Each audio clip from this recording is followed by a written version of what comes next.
तो सततचा पाऊस असतो त्यावेळेस सोयाबीनची वाढ झपाट्याने. बरोबर.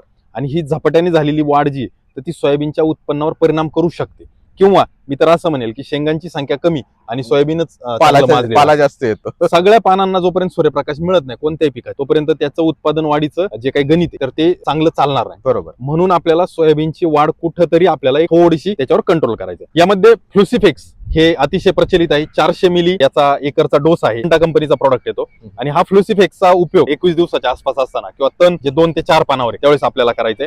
फ्लुसिफेक्स मध्ये होमेसान हा मुख्य घटक आहे आणि त्याच्या जोडीला फ्लुझिफॉप प्युबिटिल हा त्याचा दुसरा घटक आहे. असं दोघींचं संयुक्त असं जे तणनाशक आहे तर ते सोयाबीनची वाढ थांबवण्यासाठी मदत करतं. कारण याचा थोडासा झटका बसतो त्यावेळेस पाऊस पडतो त्यावेळेस परत एकदा सोयाबीन आपलं अतिशय चांगल्या पद्धतीने चालतं.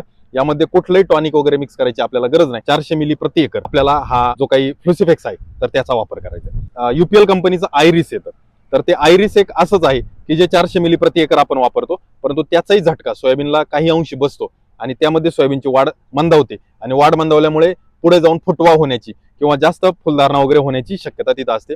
परंतु यामध्ये एक धोका असा आहे की ज्यावेळेस तुम्ही या तणनाशकाचा वापर करता तुम्ही फ्लुसिफेक्स वापरा किंवा तुम्ही आयरिस वापरा. हे वापरल्यानंतर दुर्दैवाने जर पुढे पाऊस उघडीप मिळाली तर कदाचित आपलं सोयाबीन सावरू शकत नाही.